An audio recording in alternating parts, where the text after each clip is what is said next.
지난 시간에 하나님께서 소돔과 고모라를 멸망시키는 내용을 중심에서 보았습니다. 오늘 한 시간 더 생각했으면 하는데요. 이 본문을 통하여 우리의 모습을 좀 생각했으면 하는데, 직접 바로 우리의 모습을 적용해서 생각하기보다는 유황불이 비같이 쏟아지는 이 소돔과 고모라의 멸망을 놓고 이 멸망과 관련된 사람들을 좀 살피면서 이 사람들이 우리의 모습을 볼 수 있도록 하는 것이니까 이런 점들을 오늘 좀 살피면 좋겠습니다. 이 소돔성의 멸망과 관련된 사람들을 지금 좀 떠올려 볼까요? 우리가 상상을 좀 했으면 좋겠는데요. 소돔성이 멸망할 때 직간접으로 관련된 사람들이 누구누구죠? 말할 것 없이 멸망당한 소돔과 고모라의 사람들, 그리고 롯의 사위들, 롯의 아내, 롯의 딸들, 롯, 그리고 아브라함을 생각할 수 있죠. 물론 가나안 땅에 있는 사람들도 생각할 수 있는데 이 19장에서는 나타나지 않으니까 이런 정도로 생각해도 될 것입니다. 좀 세분하면 멸망받은 사람들과 멸망을 피한 사람들, 이렇게 크게 둘로 나눌 수 있죠.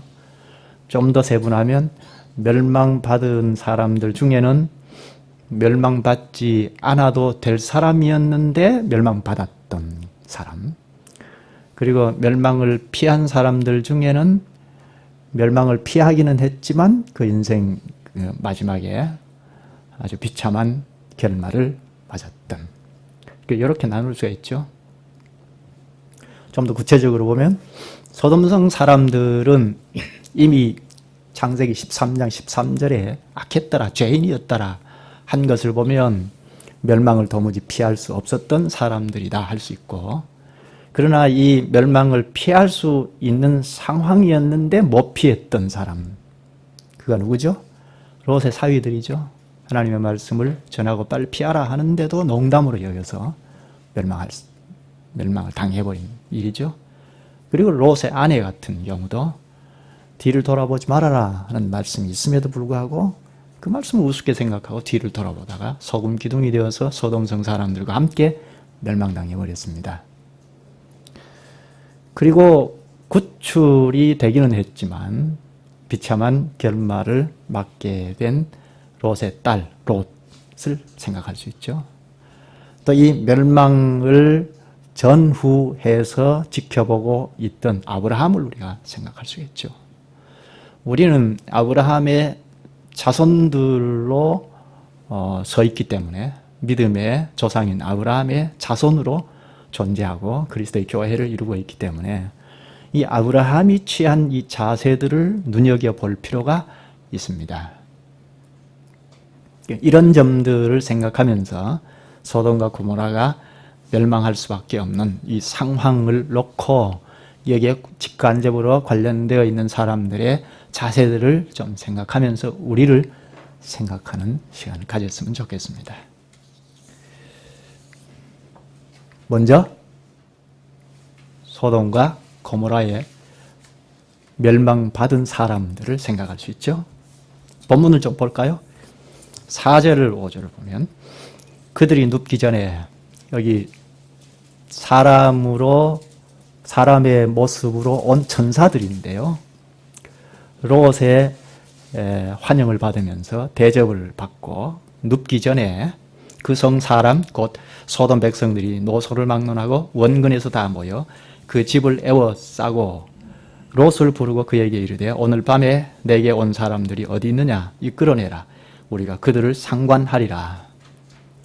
소돔성 사람들이, 남자들이 다 몰려와서 롯의 집을 에워싸고 상관하겠다, 그 손님들을 상관하겠다고 합니다. 여기 상관하다는 말은 히브리어 동사 야다라고 했죠. 알다라는 말인데 아담이 하와를 동침했다니 동침이 야다입니다. 뭘 하겠다는 겁니까? 이 남자들이 천사로 온 이 두 사람을 상관하겠다고 하니까 동성애 하겠다는 것 아닙니까? 이렇게 악한 행위를 버젓이 모든 남자들이 몰려와서 행하고 있습니다. 외부에서 온 손님들 아닙니까? 보편적으로 외부에서 온 손님들에 대해서는 이렇게 무례하게 행하지 않지 않습니까? 우리의 정체가 드러나니까 깍듯하게 대접하지 않습니까? 그런데 이 사람들은 막무가내입니다. 아주 노골적으로 이끌어내라. 우리가 동성애 하겠다 합니다. 굉장한 타락상을 드러내죠. 소돔과 고모라의 타락상의 한 단면을 극명하게 보여주고 있습니다. 여기 이끌어내라 할 뿐만 아니라 9절에 가보면 그들이 롯을 밀치며 가까이 가서 그 문을 부수려고 하는지라. 굉장히 폭력적입니다. 악행을 즐기면서 폭력을 행사합니다. 죄를 아주 즐깁니다. 쾌락주의가 만연해 있습니다. 이런 일을 어디 숨어서 하는 것이 아니고 노골적으로 공개적으로 합니다. 공개적으로 하는 범죄 행위는 우리가 연초에 생각했던 시편 1편에 있는 악인들과 비슷하죠. 죄를 드러내놓고 짓고 자기들끼리 모여서 위로 하나님을 조롱하기까지 하는, 지금 이 사람들이 이런 상황입니다. 죄를 도무지 무서워할 줄 모르고 즐깁니다. 공개적으로 즐기고, 또 하나는 보편적입니다. 만연해 있습니다. 여기 4절에 눈에 들어오는 단어가 무엇이라고 했죠? 노소를 막론하고 원근에서, 가까이에서 멀리서 남자들이 다 몰려왔다는 것입니다. 이 죄악성이 보편적이다는, 만연해 있다는, 이것이 멸망받을 수밖에 없는 상황이었습니다. 어느 누구도 손댈 수 없습니다. 악행이 공개적이고 굉장히 폭력적이고 보편화되어 있고 만연해 있습니다. 만연해 있으면 널리 퍼지지 않겠습니까? 어느 누구도 손댈 수 없습니다. 사람이 손댈 수 없으면 어떻게 됩니까? 하나님 관여하시죠. 하나님께서 관여하시죠. 천사들이 롯을 끌고 이끌어 들이고 문을 닫고 이 사람들은 눈을 멀게 해버렸습니다. 일시적인 멸망이죠. 그러나 이 사람들이 정신 차리기는커녕 여전히 죄악의 걸음걸이를 힘차게 걷고 있습니다. 그래서 결국은 멸망받지 않으면 안 되는, 멸망받게 되어버렸습니다. 성경에 멸망의 본보기로 소돔성 사람들을 예를 종종 듭니다. 예레미야 49장 18절에 보면 하나님께서 에돔을 멸망하실 때 예를 드는데요. 소돔과 고모라와 그 이웃 성읍들이 멸망한 것 같이 거기에 사는 사람이 없으며 그 가운데 머물러 살 사람이 아무도 없으리라 합니다. 소돔성이 유황불로 비같이 내려서 거기에 사는 사람들이 아무도 없게 완전히 흔적도 없이 사라지게 만들었지 않습니까? 에돔을 멸망의 예고를 할 때도 그와 같으리라 하십니다. 또 예레미야 50장 40절에 보면 바벨론의 멸망을 예고하실 때도 똑같이 말합니다. 하나님께서 소돔과 고모라와 그 이웃 성읍들을 뒤엎듯이 거기에 사는 사람이 없게 하며 그 가운데 머물러 사는 사람이 아무도 없게 하시리라. 이것은 이방인들이 멸망하실 때를 예로 소돔과 고모라의 예를 들어서 말합니다. 그런데 하나님께서 언약민인 이스라엘을 멸망시키실 때도 소돔과 고모라의 예를 듭니다. 찾아볼까요? 예레미야서 23장입니다. 하나님께서 이방인들을 멸망시킬 때는 항상 언약민들을 장애하고 하나님 나라가 설 수 없도록 만들 때 멸망시키는데, 그러나 언약민들을 멸망시킬 때는 하나님과 맺은 언약을 깨뜨릴 때 그렇게 합니다. 예레미야 23장은 유다 나라 예루살렘을 멸망시키겠다는 예고인데요. 14절부터 볼까요? 23장 14절 내가 예루살렘 선지자들 가운데도 여기 유단 나라가 멸망받을 수밖에 없는 그 주범을 이야기하는데 선지자들을 듭니다. 선지자들 가운데도 가증한 일을 보았나니 그들은 간음을 행하며 거짓을 말하며 악을 행하는 자의 손을 강하게 하여 사람으로 그 악에서 돌이킴이 없게 하였은즉 그들은 다 내 앞에서 소돔과 다름이 없고 그 주민은 고모라와 다름이 없느니라. 여기 소돔과 고모라의 예를 들어서 멸망시켜버리겠다고 합니다. 그런데 이 멸망 선고를 하면서 그 주범을 이야기하는데 선지자를 예로 들죠. 여기 보면 그들은 간음을 행하며 거짓을 말하며 악을 행하는 자의 손을 강하게 하여 사람으로 그 악에서 돌이킴이 없게 하였은즉 하죠. 여기 간음을 행했다, 악을 행했다, 거짓을 행했다 하는 것도 있는데 특히 여기 뭐라고 합니까? 악을 행하는 자의 손을 강하게 한다고 합니다. 손을 강하게 한다는 것은 악행하는 것을 격려하고 힘을 얻게 한다는 겁니다. 손을 강하게 한다, 격려하고 힘을 얻게 한다는 겁니다. 악행하는 일에 격려하고 힘을 얻게 하면 어떻게 됩니까? 악을 조장하는 거죠. 악행하는 데서 돌이킬 수 없도록 만드는 것입니다. 선행할 수 있는 쪽으로 도무지 돌이킬 수 없도록 구조적으로 이렇게 악을 딱 만들어 놓은 것입니다. 상황을 만들어 놓은 거죠. 그걸 누가 그렇게 한다고요? 선지자들이 그렇게 한다는 것입니다. 선지자들은 하나님을 대변해서 하나님의 말씀을 가감없이 전해야 할 자들인데 그런데 악행하는 것을 보고 괜찮아, 잘해 하나님이 복을 주실 것이야 한다는 말입니다. 악행하는 것을 보고 하나님의 말씀을 바로 전달을 하고 심부름해야 하는데 잘한다 하는 것입니다. 그렇게 되면 어떻게 됩니까? 도무지 악행하는 데서 선한 쪽으로 돌이킬 수 없도록 구조적으로 딱 만들어 놓은 것이니까 그럼 결과가 어떻게 됩니까? 소돔과 고모라와 같이 된다는 것입니다. 이게 유다나라 예루살렘의 선지자들입니다. 이들의 행위는 북쪽에 있는 이스라엘, 이때는 남북쪽은 나뉘어지고 북쪽은 이미 멸망당해 버렸는데 북쪽의 선지자들보다 더 악합니다. 유다나라의 선지자들은. 왜 그렇죠? 이미 북쪽이 어떻게 해서 멸망받아 버렸는지를 보았지 않습니까?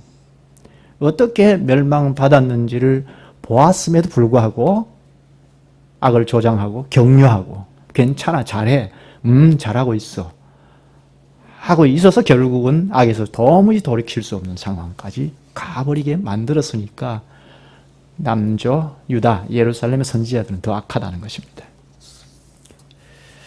왜 이렇게 했을까요?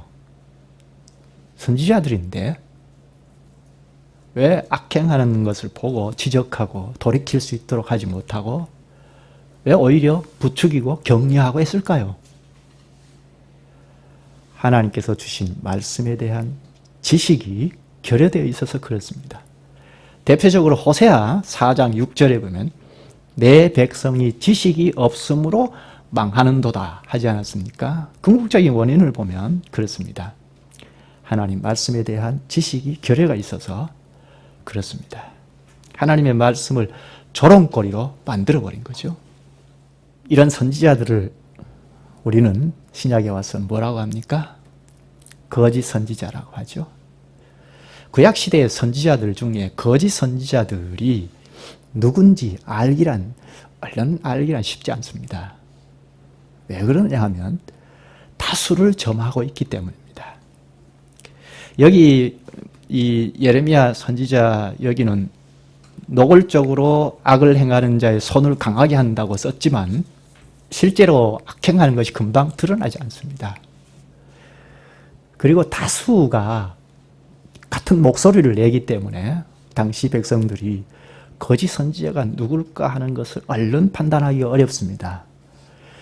이스라엘 정부에서조차도 이 거짓 선지자들을 지지했기 때문에 그렇습니다. 참 선지자들은 아주 극소수에 불과하고 또 그것조차도 박해를 받고 고립되어 있고 한 상황이었고, 여론으로 형성이 된 것은 다 거짓 선지자들 다수가 점령해서 여론이 형성이 되어 있기 때문에 정부에서도 지지하고, 그러니까 거짓 선지자들을 분별하기가 쉽지 않습니다.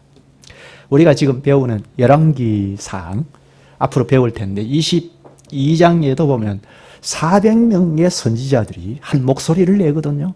이들이 다 거짓 선지자들인데 400명의 선지자들이 한 목소리를 내고 정부도 그걸 지지를 하고 하니까 누가 거짓 선지자라고 하겠습니까? 섬세하게 하나님 말씀을 돌아가서 분별하지 못하면 거짓 선지자라고 얼른 판단하기가 어렵습니다. 그런데 자세히 살펴보면 특히 거짓 선지자들이 누군지는 참 선지자들이 가르치는 말과 비교해서 보면 금방 거짓 선지자가 누군지를 알 수가 있습니다. 참 선지자들은 그 특징이 하나님께서 주신 말씀을 가감없이 전합니다. 거짓 선지자들은 하나님이 어떻게 말씀하셨든지 좋은 말을 자꾸 합니다. 잘 될 거야. 잘하고 있어. 하나님이 우리나라를 멸망시키지 않을 거야. 복을 주실 거야. 우리가 지금 잘하고 있지 않느냐. 이런 말만 자꾸 전한다는 것입니다. 한마디로 사람 듣기에 좋은 말을 자꾸 한다는 것입니다. 사람이요, 나에게 자꾸 좋은 말을 해주는 사람을 좋아하게 돼 있습니다. 자꾸 지적을 하고 나에게 있는 치부를 드러내주고 하면 좋아하지 않습니다.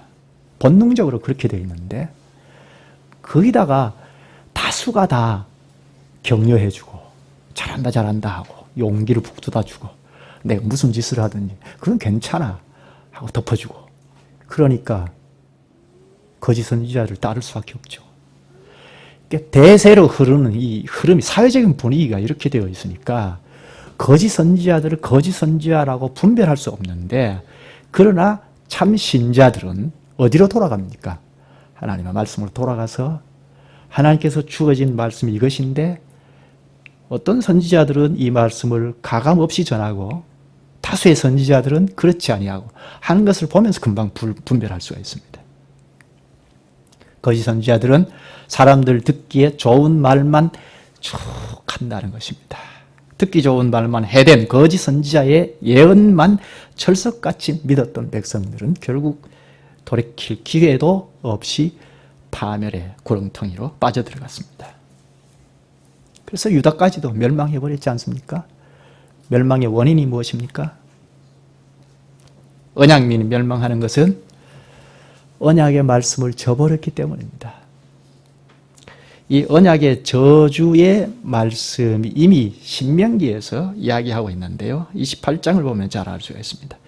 신명기 28장이 저주 언약이 있고 29장 23절에 보면 언약의 말씀을 어길 때 가르쳐주는 말씀인데요. 옛적에 여호와께서 진노와 격분으로 멸하신 소돔과 고모라와 같을 것이라고 하셨습니다. 소돔과 고모라와 같이 망할 것인데, 그 이유는 하나님 여호와께서 그들의 조상을 애굽에서 인도하여 내신 때에 더불어 세우신 언약을 버리고 다른 신들을 따라가서 그들을 섬기고 절한 까닭이라. 멸망하게 된 원인은 언약의 말씀을 저버렸기 때문이라는 것입니다. 시내산에서 애굽에서 하나님께서 기이한 손길로 구출하셔서 시내산에 불러 모으시고 언약을 하시지 않습니까? 그 언약을 하셔서 언약의 말씀인 율법을 주셨습니다. 그런데 그 율법의 말씀을 버린 결과 소돔과 고모라와 같이 멸망당해 버렸습니다. 언약을 하시고 언약의 내용을 반드시 주시는데, 그 언약의 내용이 과거에는 율법이고 좀 더 전진해 나가면 시편이나 거룩한 글들, 또 선지자의 글들, 구약 성경이죠. 구약 당시는 구약 성경이 다 언약의 내용입니다. 이 언약의 내용에 대해 이해하지 못하면, 깨닫지 못하면 결국은 거짓 선지자가 누군지 참 선지자가 누군지 구분하지 못하여 아무거나 자기 듣기 좋은 쪽으로 기울여서 나갈 수밖에 없고, 그래서 유다까지도 멸망할 수밖에 없었습니다. 이와 같은 일이 신약에도 똑같습니다. 거짓 선지자들이 악을 부추기고 잘한다 잘한다 하고 함으로 결국은 멸망으로 기울어지기 쉽습니다. 구약 백성들이 멸망하게 된 근본적인 원인은 언약의 내용인 말씀에 대한 무지 때문입니다. 근데 신약에도 마찬가지인데요. 이 거짓 선지자들이 자꾸 악을 부추기고 잘한다 잘한다 하고 하는 이런 일들이 있음을 알고 에베소서 5장 6절에 보면 누구든지 헛된 말로 너희를 속이지 못하게 하라. 이로 말미암아 하나님의 진노가 불순종의 아들들에게 임하나니 합니다. 헛된 말로 너희를 속이지 못하게 하라. 이로 말미암아 하나님의 진노가 불순종의 아들들에게 임한다 합니다. 우리 속지 않으려면 어떻게 해야 합니까? 속지 않으려면 분별할 수 있어야 하는데 분별할 수 있으려면 능력을 길러야 하죠. 그 능력은 하나님 말씀으로 돌아가야 합니다. 언약의 말씀인 구약과 신약을 탐구해서 깨달아야 합니다.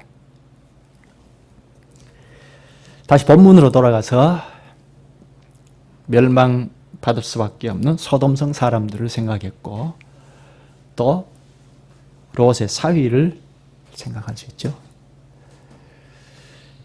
멸망이 곧 임박하게 된 그때 천사들이 롯에게 내게 속한 자나 사위나 자녀나 성 중에 내게 속한 자들을 다 성 밖으로 이끌어내라 12절에 말합니다. 하나님께서 내게 속한 자들은 다 성 밖으로 이끌어내라. 이곳을 멸할 것이다. 하자 롯이 사위에게 쫓아가서 말씀을 전합니다. 이곳을 떠나라. 빨리 떠나라. 이것이 멸망할 것이다. 하니까 사위들이 농담으로 여겼다고 합니다. 롯이 전한 것은 하나님의 말씀을 전달한 것인데 하나님의 말씀을 농담으로 여겼습니다. 하나님 말씀을 우습게 여겼습니다.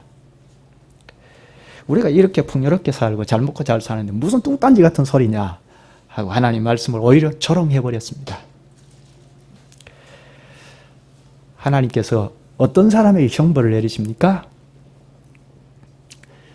예수 그리스도께서 다시 오실 때도 이와 같으리라 하셨는데 종말의 때에 어떤 사람들을 멸망시킬 것 같습니까?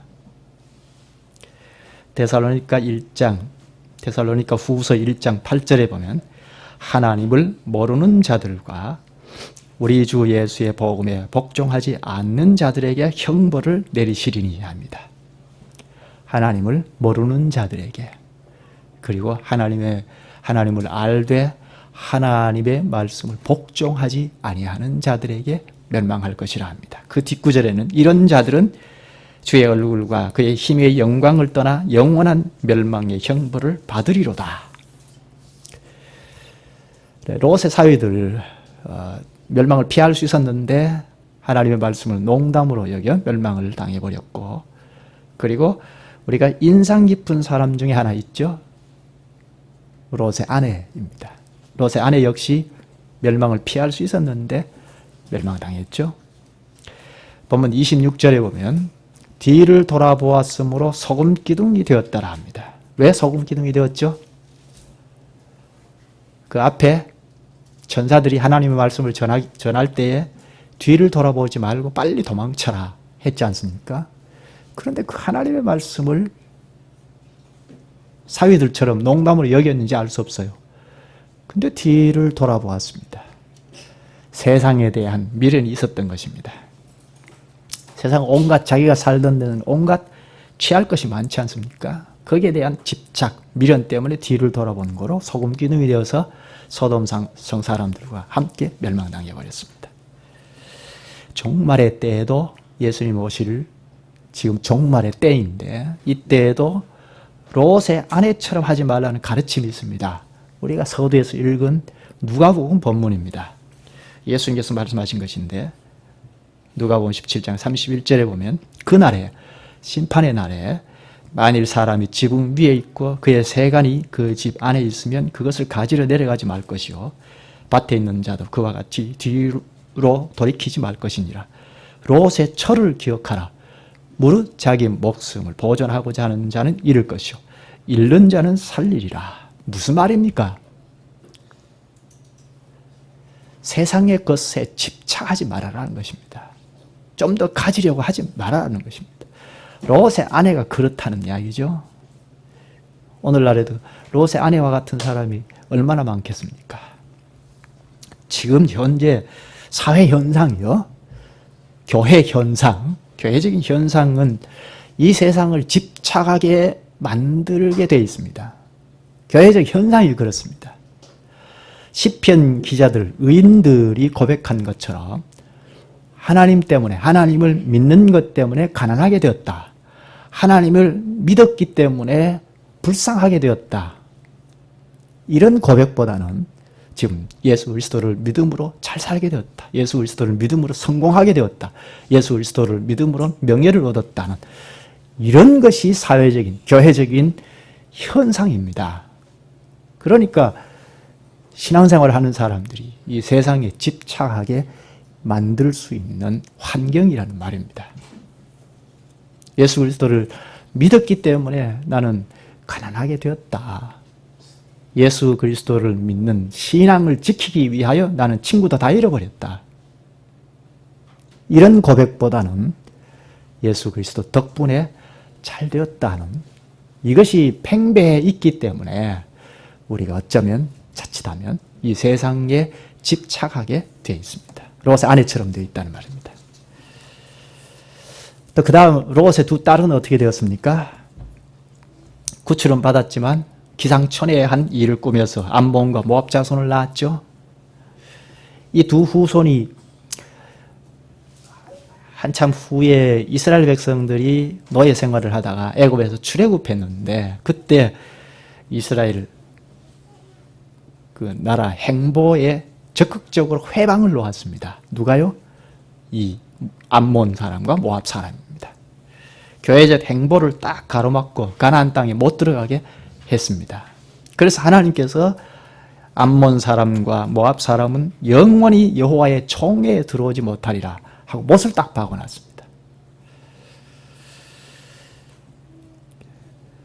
롯도 마찬가지로 구출이 되었죠. 그러나 이 딸들과 마찬가지로 비참한 종말을 맞았습니다. 그런데 롯은 우리가 좀 생각할 점이 많습니다. 그 전에 이미 문제점을 볼 수 있는데요. 성문에 앉았다는 것은 재판관이나 행정을 하는 사람이 되었다는 것인데 이것은 소돔과 고모라 성에 깊이 들어가서 뿌리를 내리고 있었다는 이야기가 되죠. 본문 17절에 보면 창세기 17절을 보면 들판에 멈추어 서지 말고 산으로 도망하라. 누가요? 하나님의 말씀에 대언자인 천사들이 들판에 멈추지 말고 산으로 도망하라 하는데도 나는 이 요단 들판이 좋으니까 요단 들판 한 곳 조그마한 성읍에 내가 피하면 안 되겠느냐, 소알로 피하면 안 되겠느냐 했죠. 물론 천사들은 그것 허락해 줬는데 하나님께서 곧 멸망시켜버리겠다 함에도 불구하고 이 요단 들판을 집착한 이유가 무엇입니까? 처음에 아브라함과 결별을 하고 요단 들판을 보고 선택해서 오지 않았습니까? 거기가 물이 풍족하고 비옥한 땅입니다. 그래서 자기가 가지고 있는 재산을 보존할 뿐만 아니라 증식시키기에 아주 적합한 곳이었습니다. 그래서 거기에 요단 들판을 택했고 그리고 소돔까지 내려와서 살고 있지 않습니까? 그런데 요단 들판을 끝까지 포기하지 못합니다. 거기에 집착을 합니다. 이것이 롯을 망가뜨린 것입니다. 지금 절실한 것은 무엇입니까? 망한다는 것 아닙니까? 멸망시켜버리겠다. 이것이 절실함으로 자기에게 다가와야 하는데 롯에게 절실한 건 무엇입니까? 현실적인 물질, 세상, 이것이 절실합니다. 그래서 롯을 망가뜨려 버렸습니다. 결국은 아주 비참한 씨앗만 남기지 않았습니까? 모압과 암몬은 두고두고 이스라엘 백성들을 괴롭혔습니다. 롯의 역사를 가만히 살펴보면 모압과 암몬 자손을 낳았다는 것 외에는 없습니다. 롯의 문제, 근본 문제가 무엇입니까? 소돔 성에 깊숙이 들어가서 뿌리 내리고 살았다는 자체가 문제입니다. 이미 13장 13절에 소돔 사람은 여호와 앞에 악하며 큰 죄인이었더라 하고 판단을 내려놓았는데 롯은 소돔성에 들어가서 살았습니다. 몰랐을까요? 소돔성 사람들이 악한 것, 죄인인 것 몰랐을까요? 알았을 것입니다. 베드로 후서 2장 8절에 보면 소돔 사람들의 불법 행위를 매일 보면서 마음이 괴로웠다고 합니다. 롯이요. 그러니까 소돔성 사람들의 악행을 다 알고 있습니다. 들어갈 때부터. 그러나 그것을 보고 매일 괴로워했다고 합니다. 상대적으로 롯이 경건한 사람이다 할 수 있는데 그렇게 괴로워하면서도 소돔성에서 그걸 버리지 못하고 떠나지 못합니다. 왜 그랬을까요? 롯의 삶을 추적해보면 단 한 가지입니다. 그래도 살만했다는 것입니다. 괴로워하면서도 풍요로운 생활이 보장되어 있었다는 것입니다. 하나님의 말씀의 공급만 없지 다른 것은 다 공급이 되어 있었다는 것입니다. 이게 롯을 망가뜨린 것입니다.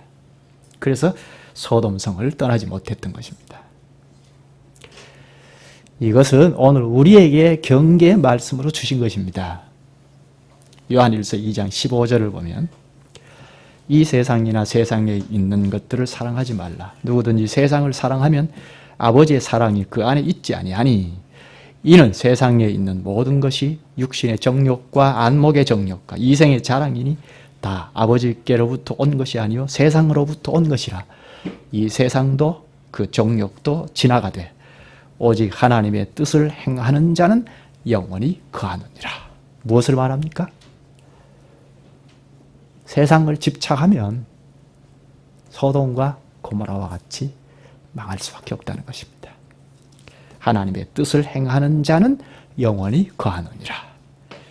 롯의 첫째 문제는 하나님의 뜻이 있는 언약을 떠나버린 것이 문제입니다. 소돔성에 살았다는 것은 언약에서 멀리 떠나서 산 것 아닙니까? 언약은 아브라함에게 있는데 아브라함에게서 결별하고 잠시 헤어지지 않고 계속해서 떠나 있었던 이것이 근본 문제입니다. 왜 그렇습니까? 아브라함에게는 언약이 있고 하나님께서 계속 언약의 말씀을 공급해 주는 것이 있지 않습니까? 그러나 롯에게는 그것이 없습니다. 언약에서 떠나버렸으니까요. 이것이 굉장히 큰 문제를 야기하게 된 것입니다.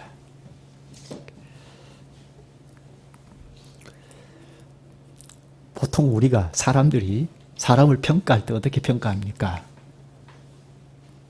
그 사람의 인물과 사업을 가지고 평가하지 않습니까?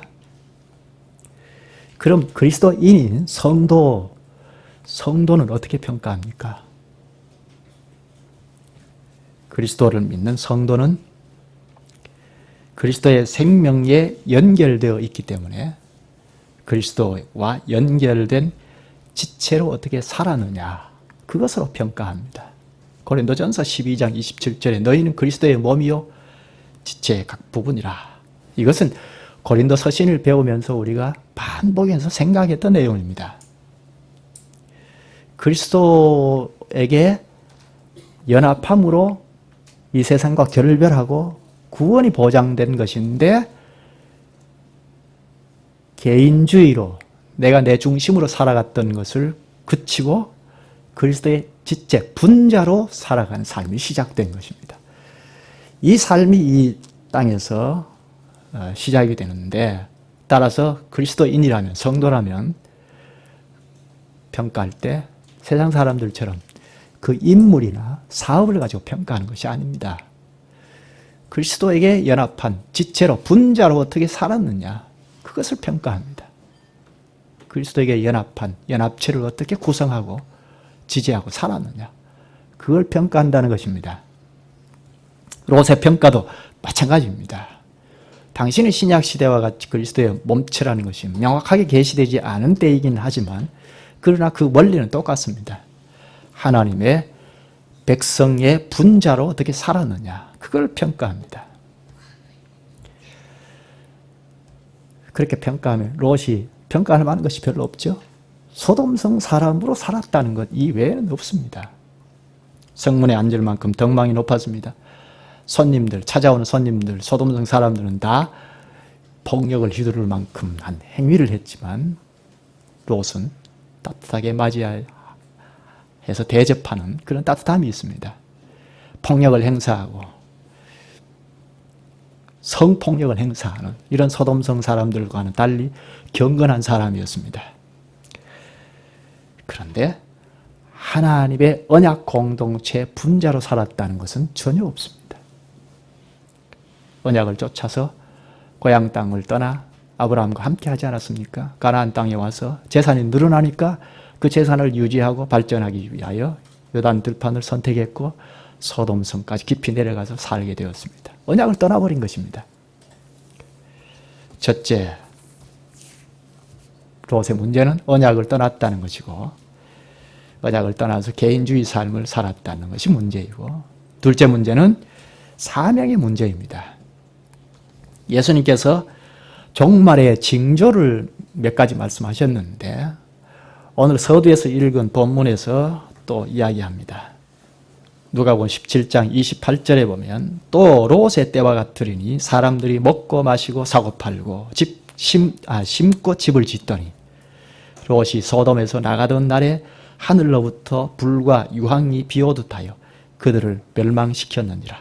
인자가 나타나는 날에도 이러하리라. 먹고 마시고 거래하고 집을 짓고, 이것은 멸망당한 소돔성 사람들의 특징이죠. 언약민이 그렇게 살면 되지 않지 않습니까? 롯이 한 일이 무엇이죠? 구원의 백성이란 사명을 가졌다는 것입니다.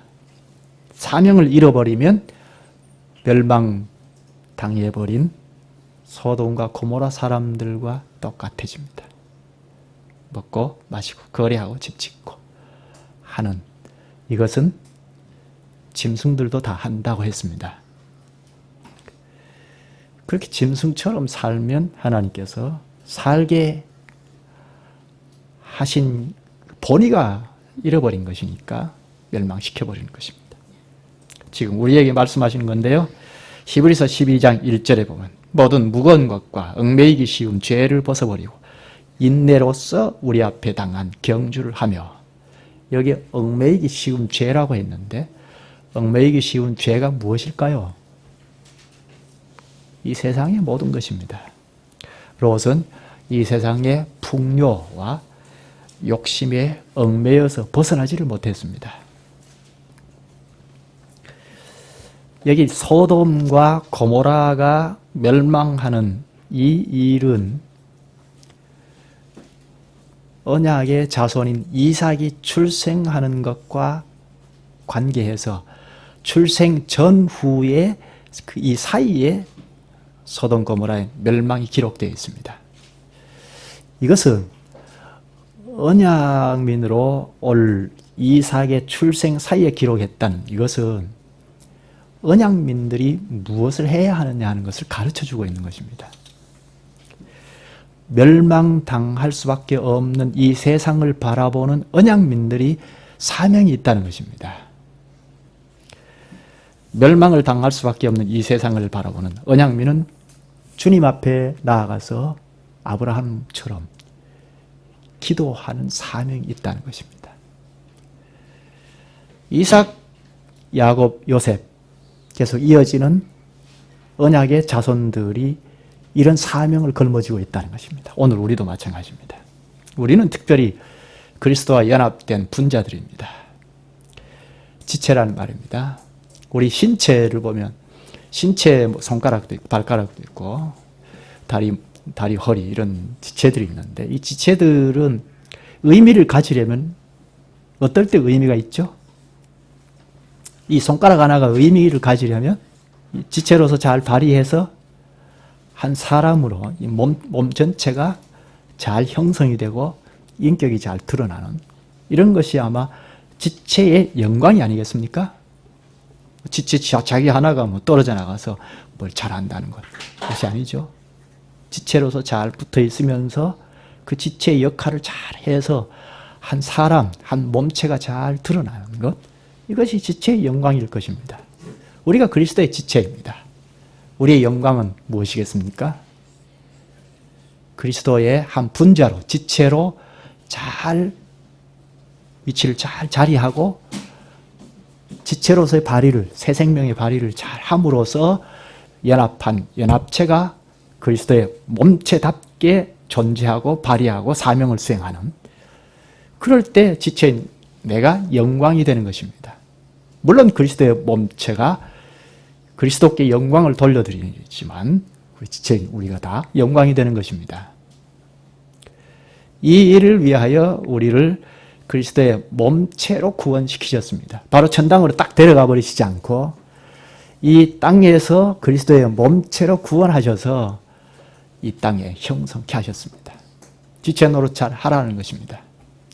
교회를 잘 이루는 것이 우리에게는 큰 영광입니다. 이것이 하나 있고, 또 하나는 교회를 잘 이루는 데서, 그리스도의 몸체를 잘 형성해서 나타내는 데서 무엇이 되느냐? 사명을 수행한다는 것입니다. 아브라함을 볼 때 우리에게 그것을 가르쳐주고 있습니다. 언약민으로서 하나님의 언약을 받은 아브라함 일행은 멸망당할 수밖에 없는 소돔과 고모라의 계획을 하나님으로부터 받았을 때 목숨을 다해서 탄원하지 않았습니까? 소돔 성을 긍휼히 여겨달라고. 이게 언약민의 할 사명입니다. 오늘 우리가 할 사명이 바로 그리스도 안에서 하나님 앞에 나아가서 예배하면서 탄원하는, 이 세상을 긍휼히 여겨달라는. 무엇 때문에요? 이 세상에 아직 남아있는 택자들을, 의인들을 구출하기 위하여. 이게 우리의 사명입니다. 교회를 잘 형성해야 하고, 그리고 하나님 앞에 나아가 예배를 잘 드리면서 이 세상을 긍휼히 여겨달라는 제사장 사명을 수행하는, 이것이 오늘 우리가 생각할 바입니다. 소돔 성의 그 멸망을 바라보면서 누가 제일 경각심을 가졌을까요? 물론 그 가나안 땅에 있는 모든 사람들이 경각심을 가졌을 것입니다. 그러나 피부로 느꼈던 사람은 말할 것 없이 아브라함일 것입니다. 하나님께서 멸망할 계획을 아브라함 자신에게 가르쳐 주셨고, 그런데 결국은 멸망시켜서 옹기점 연기같이 피어오르는 소돔성의 멸망을 지켜보면서 아브라함은 크게 경각심을 가졌을 것입니다. 하나님의 언약의 말씀으로 돌아가자.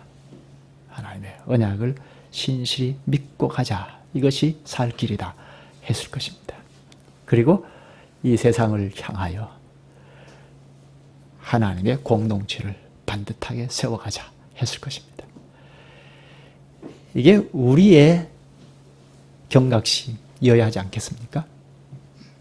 기도하시죠. 자비하신 주님, 주님께서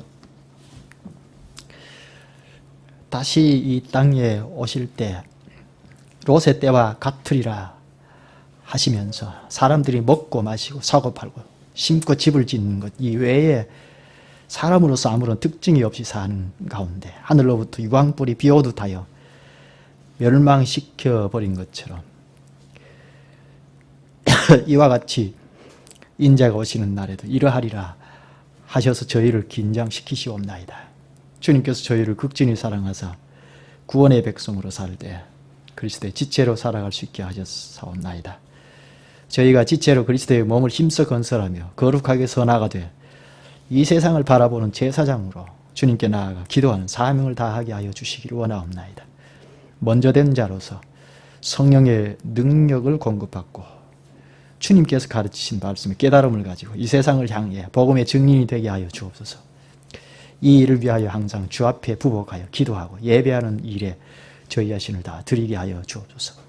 그리하여 그리스도의 몸답게 서가게 하여 주시옵소서. 예수님의 이름으로 기도하옵나이다. 아멘.